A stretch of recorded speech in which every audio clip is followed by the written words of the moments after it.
Bueno, continuamos con nuestro estudio. Seguimos todavía en el capítulo 1 de la carta a los Colosenses. Ya se dieron cuenta que es una carta extensa en cuanto a lo largo de sus capítulos, pero aparte cargada de información. Y miren, la semana pasada empezamos el estudio de un pasaje a partir del versículo 15, en donde el apóstol Pablo está haciendo un trabajo maravilloso para que podamos ver a Jesucristo como realmente es, para que veamos la grandeza de Jesucristo, el poder de Jesucristo. Nos habló de cómo todo fue creado a través de Él y aparte heredó toda la creación, etcétera. El día de hoy, miren, a mí me hubiera gustado terminar la semana pasada con todo el pasaje que habla de Jesucristo, pero ya no teníamos tiempo. Así es de que dejamos una línea que nos va a servir de inicio para el día de hoy, que todavía está enfocada en Jesucristo. Y luego, como se van a dar cuenta, el texto de pronto voltea el enfoque y lo pone en nosotros. Entonces, pues va a revelar nuestro corazón de alguna manera y lo vamos a ver ahorita que lleguemos al texto. Así es de que vamos a darle gracias a Dios y vamos a estudiar este asunto de la reconciliación que causa transformación. Padre, te damos gracias, Señor, por tu amor. Te damos gracias por haber enviado a tu Hijo Jesucristo a darnos vida, a despertar a nuestro espíritu y a permitirnos poder entrar en contacto contigo, ser guiados por tu espíritu y poder leer y entender estas cosas que dejaste escritas para nosotros. Te pido, Señor, que nos acompañes, que sea tu espíritu el que le hable a cada uno de nosotros de acuerdo a lo que tú sabes que necesitamos escuchar, y que tu palabra, al caer en nuestro corazón, haga el trabajo milagroso de transformación que tanto necesitamos. Nos ponemos en tus manos reconociendo que sin ti no podemos hacer nada y te pedimos que hagas con nosotros lo que necesites hacer durante este ratito que vamos a estar estudiando tu palabra. Te lo pido, Señor, en el poderoso nombre de tu Hijo Jesucristo. Amén. Muy bien. Miren, las siguientes dos líneas todavía están hablando de Jesucristo. Colosenses 1, versículo 19 dice: porque a Dios le agradó habitar en él con toda su plenitud. Dice, visto a simple vista, parecería que Pablo simplemente está confirmando que Jesucristo es Dios. Pero si recuerdan, miren, cuando empezamos el estudio de la carta en la primera semana, les explicaba yo que uno de los objetivos de Pablo al escribir esta carta era atacar a ciertos maestros que estaban enseñando distorsiones al Evangelio de Cristo. Aquí en particular está atacando a dos grupos de personas. Unos de ellos son cristianos judaizantes y otros son gnósticos. Entonces vamos a explicar lo que es cada uno de esos dos grupos y vamos a ver cómo esta línea los está atacando. ¿Okay? Bien, los cristianos judaizantes eran un grupo de personas en la época de Pablo que lo seguían a todos los lugares a donde él iba y plantaba iglesias. Y luego llegaban y empezaban a tratar de distorsionar el mensaje, tratando de convencer a la gente de que si querían ser cristianos, primero tenían que ser judíos. Si eran judíos que se habían vuelto cristianos, querían tratar de regresarlos a la ley. Y si eran gentiles que se habían hecho cristianos, pues los querían convencer de que primero tenían que hacerse la circuncisión, regresar a las leyes, etc. ¿Okay? Fíjense, lo que esta gente está diciendo, para que entiendas la distorsión, es que Jesucristo solo no es suficiente. Ellos lo que dicen es, hace falta Jesucristo más la ley, más ciertas obras, más la circuncisión, o sea, Jesús por sí mismo no es suficiente. Y algunos cristianos judaizantes van al extremo de negar la deidad de Jesucristo. O sea, ellos utilizan como excusa una línea en donde dice que Jesucristo no se aferró a su deidad y bajó a ser hombre. Y entonces dicen, no, pues mientras estaba aquí era hombre. ¿No? Muchos de ellos lo ven como un simple hombre mientras estuvo aquí en la tierra. Esos son los cristianos judaizantes. Por otro lado tenemos a los gnósticos. Miren, el movimiento gnóstico realmente agarró mucha fuerza por ahí del segundo siglo. Pero es evidente por lo que está diciendo aquí Pablo y los ataca en la carta, que ya había una forma temprana de gnosticismo ahí en Colosas. Los gnósticos son un grupo de personas que lo que ellos creen es que todo lo material, todo lo físico, todo el universo creado es inherentemente malo. ¿Okay? Entonces ellos creen que el Dios del universo está en un lugar totalmente aislado del mundo físico. No tiene ningún contacto con la creación. Y piensan que ese Dios creó a unos dioses inferiores a él, y esos dioses crearon a otros dioses más inferiores y a otros dioses más inferiores, hasta que un Dios muy inferior creó el universo físico. Y entonces el Dios del universo no tiene contacto directo con su creación. ¿Okay? Ellos piensan que su única oportunidad de salvación es obtener un conocimiento secreto que está vedado a la mayor parte de la gente. Por eso se llaman gnósticos. Gnosis significa conocimiento. Entonces ellos creen que si obtienen este conocimiento secreto que muy poquitas personas tienen, entonces ellos van a poder llegar a donde está ese Dios totalmente espiritual. En cuanto a Jesucristo, hay dos corrientes en cuanto a lo que ellos creen acerca de Cristo. La corriente más común de los gnósticos creen que Jesucristo era nada más un espíritu de Dios que estaba aquí en la tierra. O sea, que Él nunca tuvo cuerpo. Parecía como que tenía cuerpo, pero que realmente no tenía cuerpo. ¿Okay? Entonces lo que ellos están diciendo es que Dios nada más era espíritu. Los judaizantes pensaban que nada más era cuerpo, y estas personas pensaban que nada más era espíritu. Y hay otra corriente, pero es una corriente más pequeña, en que ellos pensaban que había llegado la deidad a Cristo el día de su bautismo, pero lo había dejado antes de la crucifixión. O sea, ellos no pueden concebir a Dios estando en contacto con la creación. Entonces Pablo con esa línea está atacando a los dos, porque nos está diciendo, si a Dios le agradó habitar en Jesucristo en toda su plenitud, entonces lo que nos está diciendo, se los puse en su programa, es que Jesucristo era 100% Dios y 100% hombre. Por si no lo sabías o lo habías escuchado, eso es lo que nosotros los cristianos creemos. Creemos que Jesucristo era 100% hombre, es decir, enfrentó las mismas tentaciones que tú, tenía las mismas limitantes en tiempo y espacio que tú, pero al mismo tiempo era 100% Dios. No nació con la maldición de Adán, o sea, no nació con la naturaleza pecaminosa, porque Él era hijo directo de Dios. ¿Okay? Entonces Jesucristo era 100% hombre y 100% Dios. Y a los gnósticos lo que les está diciendo es, si Dios le agradó estar en Cristo con toda su plenitud, entonces evidentemente Dios está directamente en contacto con su creación, que es lo que dice su programa. Dios está directamente en contacto con su creación, ama a su creación y está al pendiente de su creación en todo momento. La siguiente línea, o sea, el siguiente versículo, el versículo 20, también está todavía cacheteando estos dos grupos. Dice el versículo 20, y por medio de Él reconciliar consigo todas las cosas, tanto las que están en la tierra como las que están en el cielo, haciendo la paz mediante la sangre que derramó en la cruz. Miren, no me voy a meter ahorita con la reconciliación cósmica, porque si se dieron cuenta, dice, va a reconciliar todo, lo que está en la tierra y lo que está en el cielo. Es una reconciliación cósmica de todo lo que existe, visible o invisible, para con Dios. Lo que quiero que vean es cómo nos reconcilió. Dice, reconciliarnos haciendo la paz mediante la sangre que derramó en la cruz. Si la reconciliación viene por medio de la sangre que se derramó en la cruz, entonces evidentemente no viene por medio de mi comportamiento, o sea, de seguir la ley, como decían los judaizantes. O sea, no hace falta la ley. Y si por medio de la sangre nos reconcilió con Él, obviamente no tiene que ver con un conocimiento secreto, como dicen los gnósticos. ¿Okay? Todo es lo que hace Jesucristo en la cruz para reconciliarnos con Dios. Pero de aquí en adelante, ahorita Pablo va a voltear las cosas y se va a enfocar en nosotros. Y miren, esto que sigue a continuación, el versículo 21, es un versículo que me gusta mucho, porque lo que va a hacer es va a poner de relieve tu necesidad de Dios. O sea, hay mucha gente que cuando le hablas de su necesidad de salvación, de su necesidad del Mesías, te dicen, ¿salvarme de qué? ¿Reconciliarme con quién? Yo no tengo ningún problema, yo no necesito ayuda.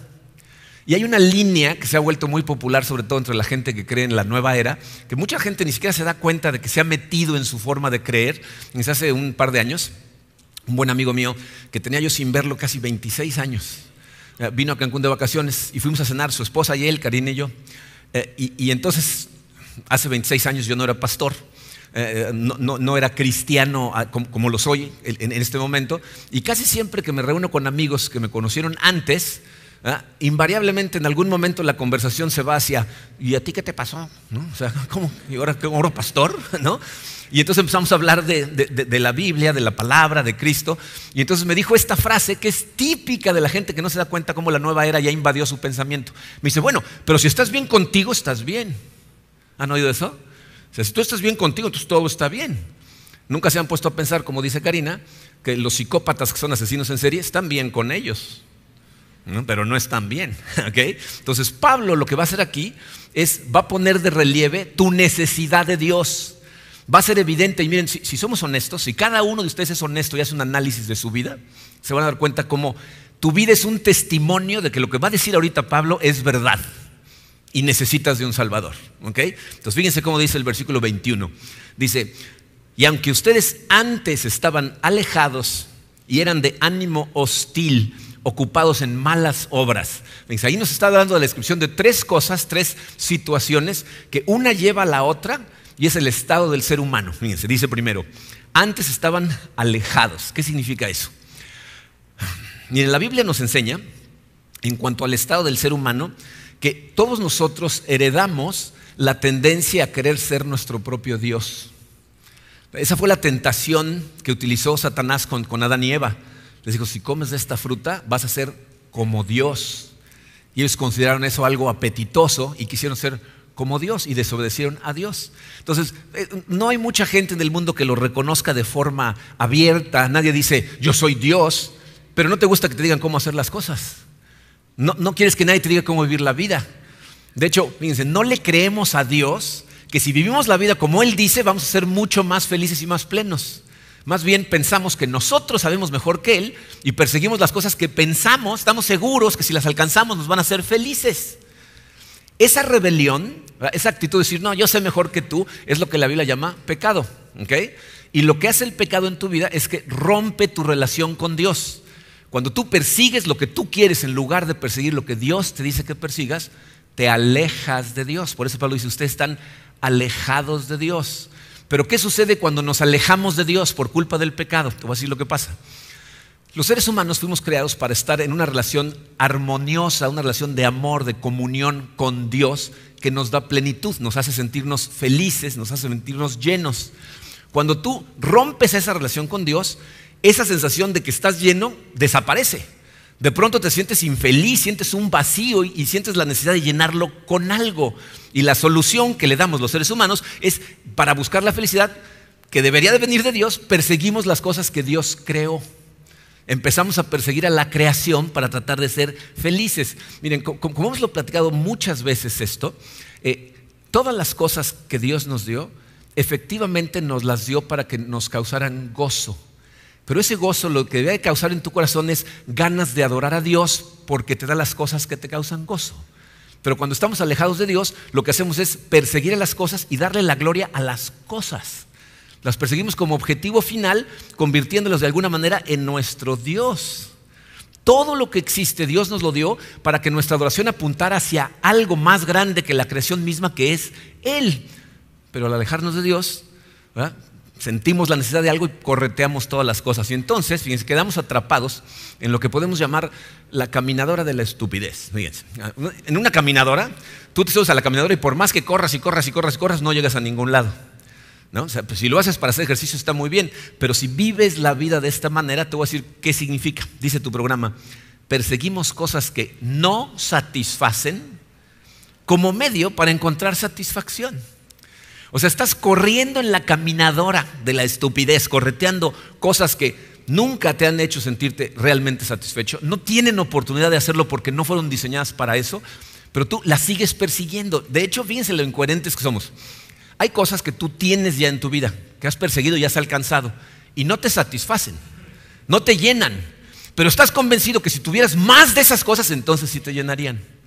Entonces sigues corriendo tras de más cosas que no te han hecho sentir satisfecho nunca, pero estás convencido: pero si obtengo más, entonces sí voy a estar satisfecho, ¿okay? Entonces perseguimos.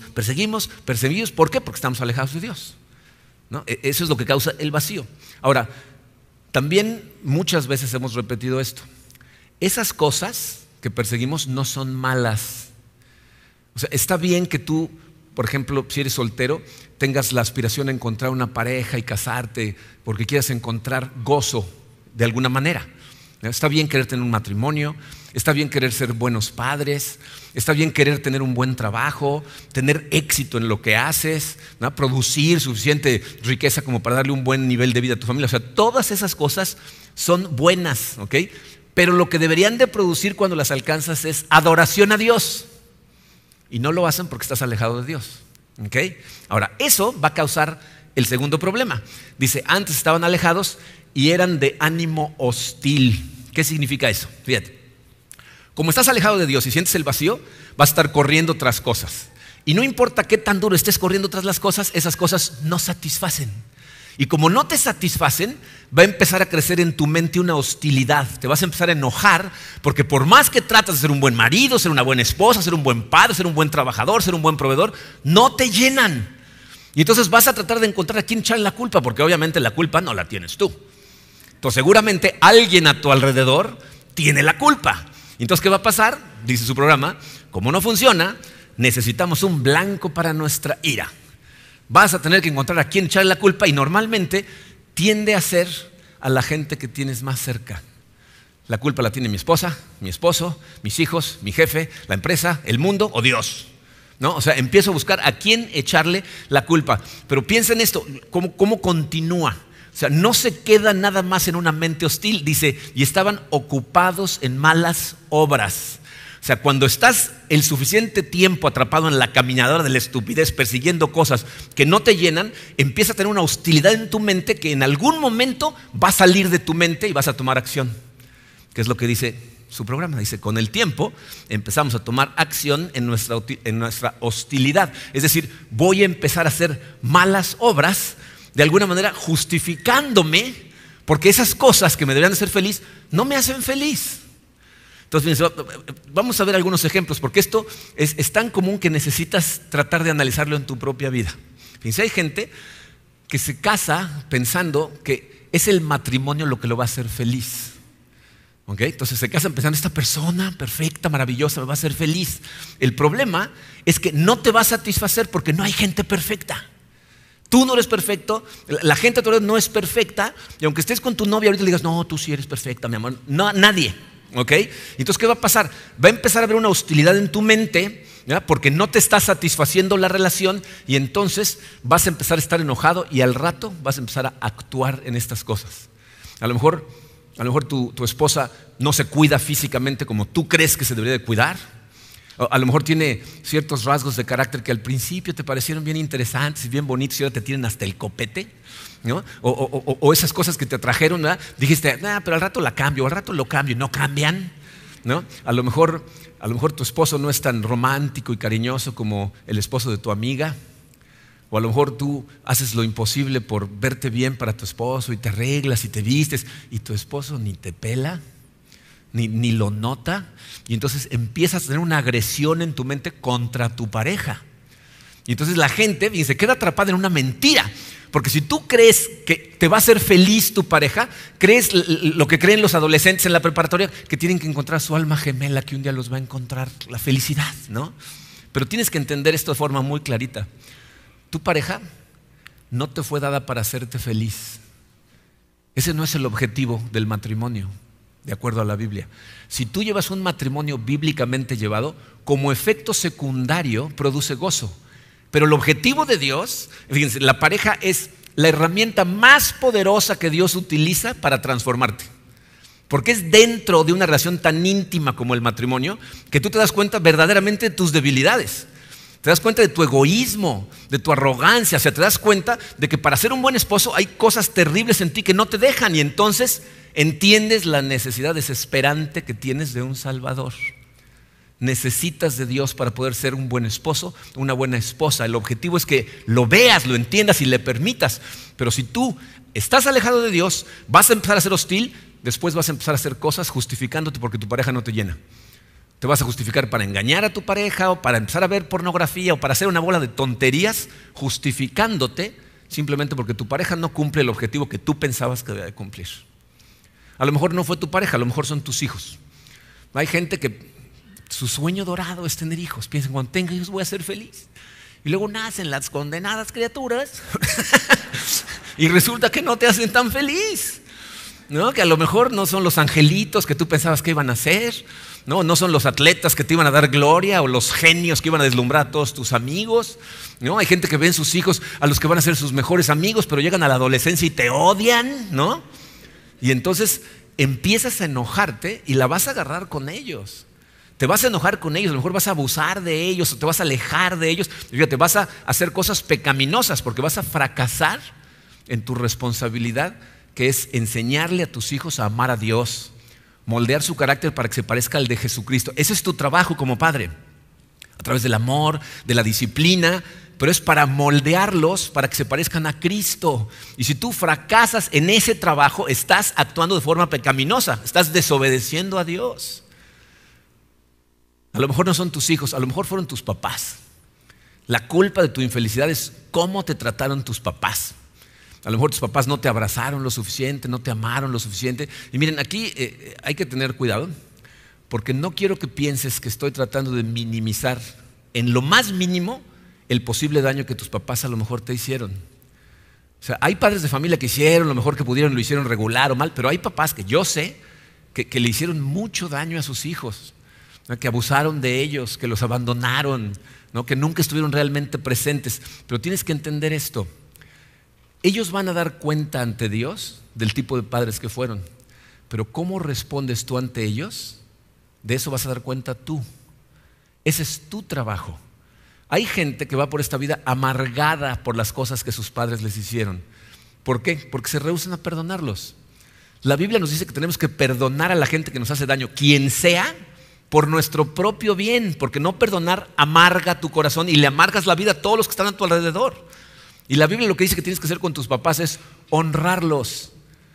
Y esa línea en la Biblia no tiene asterisco, no dice honrarlos siempre y cuando hayan sido buena onda, no dice eso. ¿Ok? Entonces tú a lo mejor estás haciéndole la vida de cuadrícula chica pecaminosamente a otras personas por lo que te hicieron a ti, ¿no? Y nos justificamos, pues así me trataron a mí, ¿no? Eso es lo que yo aprendí. Entonces vas a repetir lo mismo.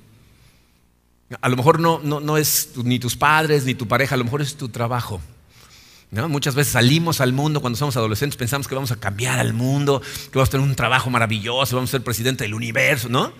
Y luego llegas a trabajar y no te dan reconocimiento, no tienes ningún respeto, ¿no? O a lo mejor entras muy emocionado a tu trabajo porque tu carrera te encantó, pero luego te das cuenta que es una rutina, que vas y trabajas y regresas y duermes y te levantas y trabajas y duermes y al rato dices, ¿esto es todo? Y entonces ¿sabes qué empiezas a hacer? Te empiezas a enojar contra tu jefe, contra tu empresa, ¿no? Y empiezas a sentirte justificado para hacer tonterías.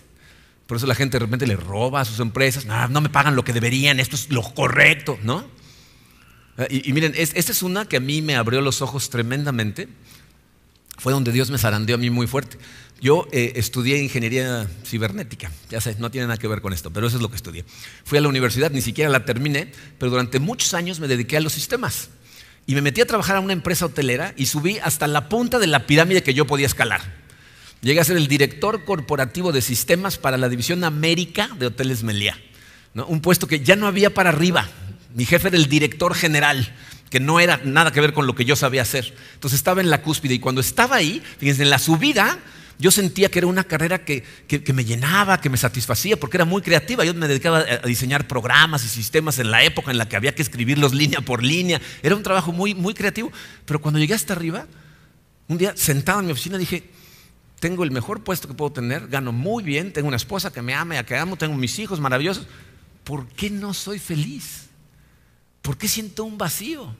Y me empecé a enojar con mi empresa. Empecé a enojarme con mi jefe, empecé a sentir que era una injusticia, como si ellos tuvieran la culpa. Y me cambié de empresa y me volvió a pasar lo mismo. Me metí a consultor, pensando que era enseñarle cosas a la gente simplemente. Entonces entendí una cosa que necesitas entender. Esta es una de las distorsiones más grandes que tiene la gente. El trabajo no te fue dado para encontrar en él tu propósito.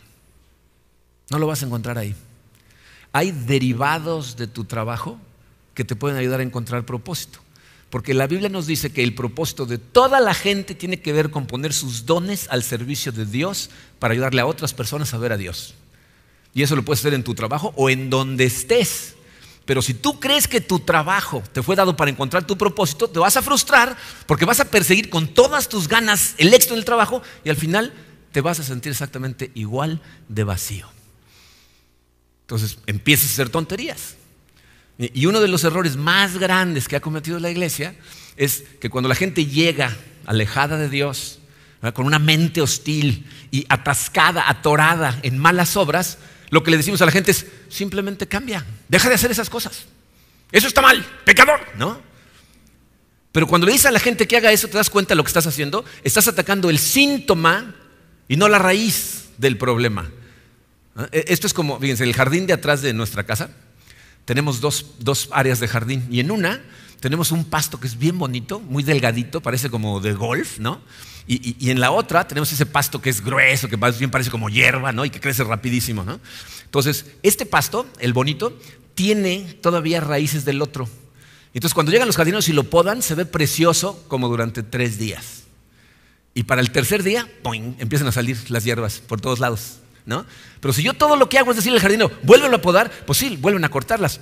Pero a los 3 días vuelve a salir. Entonces tengo que estar podando todos los días, que es lo que tratamos de hacer cuando simplemente queremos cambiar nuestras malas obras. El problema no son las malas obras. ¿Sabes cuál es el problema? El alejamiento. Nuestro problema es que estamos alejados de Dios. Ese alejamiento causa el vacío, que nos causa una mente hostil, que nos empuja después a caer en malas obras. Y aunque por fuerza de voluntad digas, no, yo voy a cambiar, ya no lo voy a hacer, es una cuestión de tiempo en que la raíz otra vez va a volver a brotar. Por eso le damos gracias a Dios de que el texto no termina ahí. Pablo nos va a decir cuál es la solución. Dice el versículo 22, pero ahora Dios, y ahí hay que subrayar, si tú subrayas en tu Biblia, subraya Dios, porque lo que te está diciendo Pablo es, esto no empieza contigo, esto no es el esfuerzo que tú haces para ser mejor. Dios es el que hace todo lo que tiene que hacer para que tú puedas transformarte, ¿okay? Dice, pero ahora Dios, a fin de presentarlos santos, intachables e irreprochables delante de Él, los ha reconciliado en el cuerpo mortal de Cristo mediante su muerte. O sea, tú y yo no tenemos las herramientas para resolver ese alejamiento, ese problema de alejamiento. No podemos, no tenemos cómo. Por eso Dios hizo lo que tenía que hacer, que era lo que necesitábamos. Dice tu programa, al morir en la cruz, Jesús hizo posible nuestra reconciliación con Dios. O sea, Dios, porque quería traernos a Él y presentarnos ante sí mismo limpios, dice, intachables, irreprochables, santos, nos reconcilió en el cuerpo mortal de Jesucristo. Y escúchame claramente, porque esto que te acabo de decir es el evangelio de Cristo. ¿Saben lo que significa la palabra evangelio?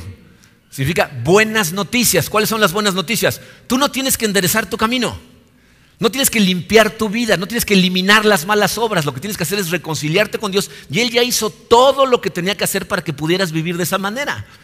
Entonces, cuando nosotros simplemente estamos tratando de, por fuerza de voluntad, controlar nuestras malas obras, estamos en la caminadora de la estupidez más grande de todas. Pensando que si las podemos controlar, entonces vamos a estar bien con Cristo. Ese no es el evangelio. Tú no tienes que hacer todo eso para estar bien con Dios. Cristo ya hizo todo lo que tenía que hacer. Entonces, nuestra única esperanza es poner nuestra fe en lo que Cristo ya realizó en la cruz. Pones tu fe y te voy a decir qué es lo que pasa. La salvación viene de Dios. Él te llama. Cuando tú escuchas su llamado y pones tu fe en Él, eso resuelve el problema del alejamiento. Pero para que empiece a cambiar tu mente hostil, necesitas acercarte lo más que puedes a Dios, ponerte en el lugar en donde su luz puede transformarte. Es decir, necesitas estudiar su palabra, meditar en lo que significa, tratar de verte reflejado en las Escrituras para que veas cómo es realmente tu corazón. Y entonces lo que va a pasar es que vas a empezar a ver las cosas como Dios las ve. Te vas a dar cuenta que tu pareja no está ahí para hacerte feliz, tus hijos no están ahí para satisfacerte, tu trabajo no está ahí para darte propósito, sino que estás aquí para servirle a Dios, y eso es lo que te da propósito. Pero cuando empiezas a ver a esa gente de otra manera, tu mente hostil desaparece sola. No hay hostilidad porque los empiezas a ver por lo que realmente son, gente que está ahí para que los ames, para que la luz de Dios se refleje en ti hacia ellos. Y cuando cambia tu mente hostil, tu comportamiento de forma natural cambia. Dejas de justificar tus malas obras por la transformación de raíz que está pasando en tu corazón cuando ves las cosas como Dios las ve. Entonces necesitamos poner nuestra fe en Él y acercarnos a Él sabiendo que ya estamos reconciliados. Fíjate, cuando estás reconciliado con Dios, ¿qué quiere decir? Que ahora estás en paz con Dios, ¿no? Ahí es donde se equivocan los de la nueva era. No es si estás bien contigo, todo está bien. Es si estás bien con Dios, entonces puedes estar bien contigo y con los demás. Pero para estar bien con Dios, la única forma es a través de la reconciliación que Cristo compró para nosotros en la cruz, arreglándonos a todos de la raíz hacia arriba y no al revés. Pero el pasaje termina empujándonos a una reflexión profunda para darnos cuenta en dónde estamos parados en este momento. Voy a leer la última parte del 22 para conectarlo con el 23. El 22 terminó diciendo: Dios los ha reconciliado en el cuerpo mortal de Cristo mediante su muerte. Y sigue el 23 diciendo: con tal de que se mantengan firmes en la fe, bien cimentados y estables, sin abandonar la esperanza que ofrece el Evangelio. Este es el Evangelio que ustedes oyeron y que ha sido proclamado en toda la creación debajo del cielo, y del que yo, Pablo, he llegado a ser servidor. Entonces, ¿fijaron la condicionante? Dice, esa reconciliación funciona siempre y cuando te mantengas firme en la fe. Y miren, es de crucial importancia que entiendas lo que ese pasaje significa y lo que no significa. Porque hay gente que ha distorsionado esto de una manera increíble. Entonces te voy a decir lo que sí significa. Dice tu programa: esa reconciliación aplica para aquellos que verdaderamente tienen puesta su esperanza en el Evangelio de Cristo. O sea, esa reconciliación va a eliminar el alejamiento de Dios para que empieces a poder llenarte de Él, siempre y cuando Él verdaderamente sea el lugar donde tienes puesta tu fe. Miren, el corazón del ser humano, ¿saben en qué momento se revela? O sea, no se revela de rebelión, sino revelarse de que se muestra lo que tiene adentro. Cuando entramos en una prueba. Cuando tú enfrentes una prueba seria, de esas pruebas que te zarandean hasta lo más profundo, ¿no? Que te mueven el tapete, que de repente el dolor es impresionante, tú vas a ver lo que hay en tu corazón. Porque una de dos: o vas a correr a Dios sabiendo que Él es bueno siempre, sin importar lo que pase, está contigo y te va a dar fortaleza y te va a ayudar a atravesar esto por doloroso que fuera, o te vas a enojar con Dios. Van a llegar las cosas y no vas a, porque esto no es posible, esto no es justo, y te vas a enojar y te vas a alejar todavía más de Él. Porque la gente que verdaderamente tiene puesta su fe en Jesucristo en los momentos de problemas, corre a Dios. Entonces necesitas saber en dónde estás parado en este momento. La manera de analizarnos es analizar todo lo que nos dijo Pablo y preguntarnos cosas acerca de nosotros. Por ejemplo, Pablo dice que si para ti no está funcionando en este momento, es decir, si estás separado de Dios, quiere decir que estás corriendo tras de ciertas cosas tratando de buscar plenitud, y entonces va a empezar a causar una hostilidad en tu mente. Entonces pregúntate: ¿estás constantemente enojado con la gente a tu alrededor? ¿Culpas a cualquier persona a tu alrededor de que no eres feliz por culpa de ellos? ¿Son la fuente de tu infelicidad? Estás alejado de Dios. Estás pensando que la felicidad viene de esas cosas y no de Dios. ¿No? Nos dice también que esa hostilidad genera malas obras. Entonces pregúntate: ¿estás justificando pecados secretos que tienes en tu vida porque esa gente se lo merece por lo que te están haciendo? Le robas a tu empresa porque no te dan el dinero que deberías de ganar, engañas a tu esposa porque no te está dando lo que tú necesitas. O sea, ¿estás justificando tus pecados en la infelicidad que te causa la gente a tu alrededor? Y miren, yo sé que esto puede ser confuso porque cuando tenemos mensajes que te confrontan, que te hablan de tu pecado, generalmente el primer pensamiento que pasa por la cabeza de la gente es: tengo que cambiar, tengo que dejar de hacer eso. Y vas a empezar a podar el jardín. Cuando eso no es lo que nos está diciendo Pablo. Obviamente Pablo no está diciendo: sigue pecando felizmente. No está diciendo eso. Pero lo que está diciendo es: tú tienes que hacer un esfuerzo consciente por vivir la vida como Dios dice que la vivas, pero acercándote a Él, conociéndolo mejor a través de su palabra, ¿verdad? Juntándote con su gente para que poco a poco tu forma de ver las cosas cambie y tu comportamiento, o sea, tu corazón sea transformado y puedas vivir como Él quiere que vivas. No es por fuerza de voluntad, pero necesitamos ser honestos con nosotros mismos. Ahora les voy a decir lo que ese pasaje no significa, porque ese pasaje se ha interpretado de forma totalmente equivocada por algunas personas que dicen que lo que quiere decir es que puedes perder tu salvación. Tu salvación no la puedes perder. La Biblia es muy clarita en esto. Dice: la salvación es de Dios, pertenece al Señor. Es decir, si Dios es el que te salva, tú no te puedes escapar de Él. Si Dios te salva, no te puedes escapar de su mano. ¿Ok? Una vez que eres salvo permanentemente. Hay una gran forma de pensar en la iglesia cristiana. Hay una corriente muy fuerte de gente que cree que la salvación se puede perder. Pero quiero que sean conscientes de la incoherencia que eso significa. ¿Ok? Un pasaje en el que todos los cristianos están de acuerdo es Efesios 2, versículos 8 y 9, que si no se lo saben de memoria, deberían de memorizarlo. Efesios 2, 8 y 9 dice, porque por gracia ustedes han sido salvados mediante la fe. Eso no procede de ustedes, sino que es el regalo de Dios, no por obras, para que nadie se jacte. ¿Okay? Todos los cristianos están de acuerdo en ese versículo. No es por obras para que nadie se jacte. Pero los que piensan que la salvación se puede perder, lo que dicen es, no, Dios te salva por gracia, pero luego tienes que mantener tu salvación. ¿Cómo? Pues a través de obras. Y no es lo mismo entonces, no van a ser obras de las que me puedo jactar cuando llegue al cielo y decirle, sí, tú me salvaste, pero luego yo la mantuve con todo lo que hice. ¿No resulta lo mismo? Entonces tu salvación no se puede perder. Por eso, la pregunta que tú debes de hacer no es, ¿puedo perder la salvación? Más bien es, ¿seré salvo? ¿Ya me salvó Dios?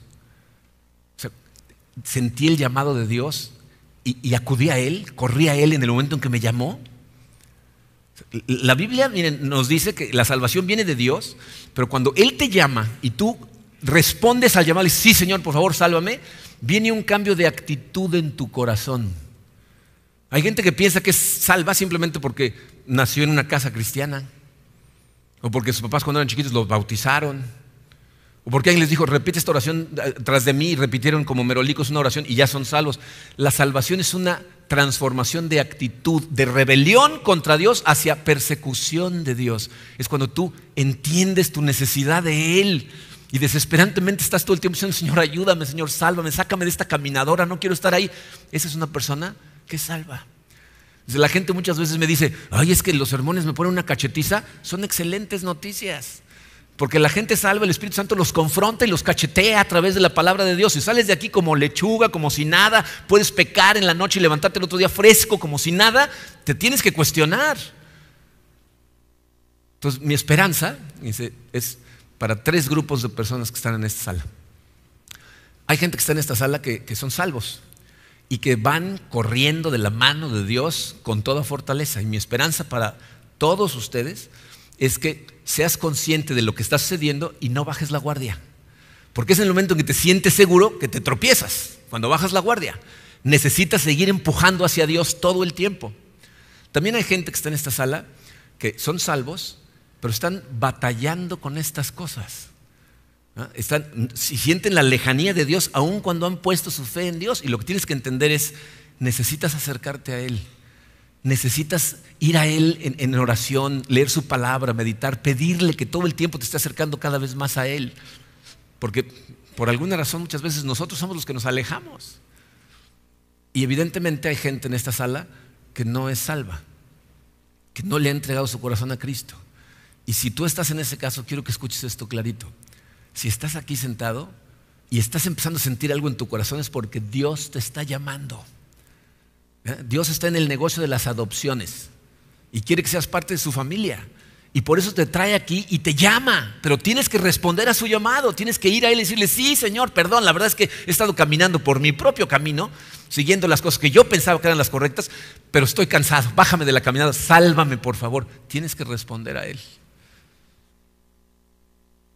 Si no estabas salvado cuando entraste en mi oración, es que salgas de aquí como miembro de la familia. Vamos a orar.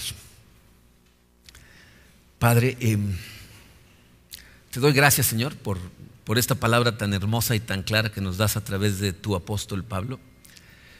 Y quiero pedirte por todos nosotros, Señor.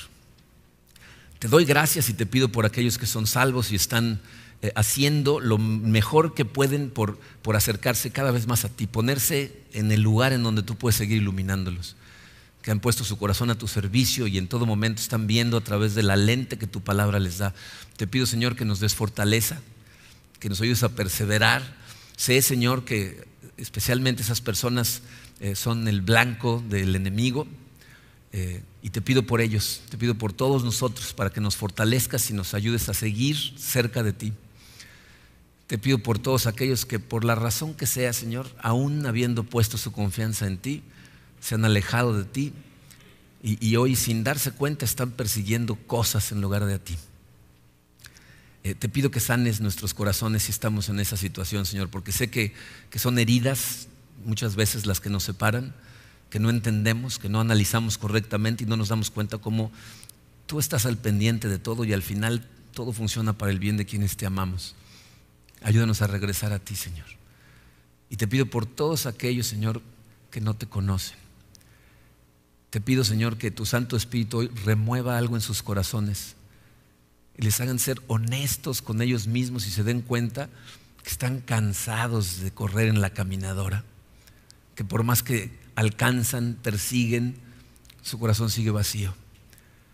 Que entiendan su necesidad de ti, que escuchen tu llamado, Señor.